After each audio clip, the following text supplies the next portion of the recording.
Pinakamabilis na paraan para ma-detach sa narcissistic partner mo.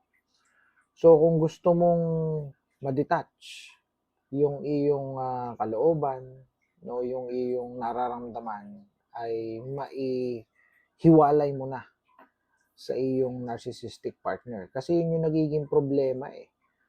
Hindi mo maiwanan eh kasi malakas ang feelings mo kahit na pinawalang hiya ka. Well, hindi ko naman kayo masisisi. It's called trauma bonding. But I believe na makatutulong itong aking sasabihin sa inyo. No? So this is the fastest way to do it. Okay, ganito ang gagawin niya. Okay? Bigyan mo siya ng kalayaan gawin ang gusto niya. Bigyan mo siya ng freedom. Hayaan mo. Hayaan mong gawin niya lahat. Cheating, hayaan mo. Mga bit, kahit 5 kabit, pabayaan mo. Ipakita mo sa sarili mo ang ginagawa niyang ito. Ang walang hiyang ugali niya, no? Hayaan mo na ipakita niya. So, yung kanyang rage, pagwawala, hayaan mo. Hayaan mo makita ng iyong mga mata. Ma-witness ng iyong mga mata. Hayaan mo yun. Huwag mo siyang pigilan. Go lang.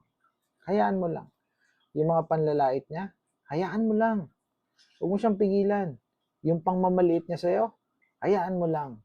Sige, go. So, matatanong nyo, parang hindi naman maganda sa mental health yun. Meron tayong specific reason. I have my specific reason why. Based sa aking mga na sasaliksik, sa aking research, sa aking mga nababasang mga libro, no? At kung ano-ano mga podcast. So, kasi ako, I always study, no, yung mga dark personalities. Kasi interest ko yan eh. At ito nga yung ating specific na dinidiscuss ngayon. And this is one of the books na binabasa ko, Surrounded by Narcissists by Thomas Erickson. So if you are interested, maglalagay ako dyan ng yellow basket or link para ma-check out nyo na. Okay? Napaka-affordable ng librong ito. Maganda pati pagkakagawa. Sulit na sulit. Mamamaster nyo dito kung ano ang mga narcissist. Alright? So, eto, tuloy natin na. So, bakit nga ba? Ito ay para ma-hit mo ang rock bottom. Para sumagad ka na. Alam mo yung talagang ikaw ay punong-puno na ubus ka na. So, hayaan mo yun. Sumagad ka. Maubos ka na. Para ma-realize mo na kailangan mo nang iligtas ang iyong sarili. You need to save yourself. Marirealize mo yun eh. Kapag nangyari na yan eh. Kasi ang gusto kong mangyari dito, my goal is para mabura na ang perception mo sa iyong isipan. Kasi nung ako ay nagmamaster ako, nakita ko doon, nung ako'y nagre-report ng tungkol sa perception, no, ang aking mismong report noon ay tungkol sa perception ng isipan natin, yung utak ng human mind, human brain. Kapag ang perception natin sa kapwa natin, sa asawa natin ay ganun, yun ang ating paninindigan. Yun ang magiging actions natin. Our perception, no, dictates our action. So what are we going to do? Na aking napatunayan doon na kailangan mong mabago yung perception. You need to change the perception. And this is what I'm trying to teach you. To change your perception. Kasi subok ko na to eh.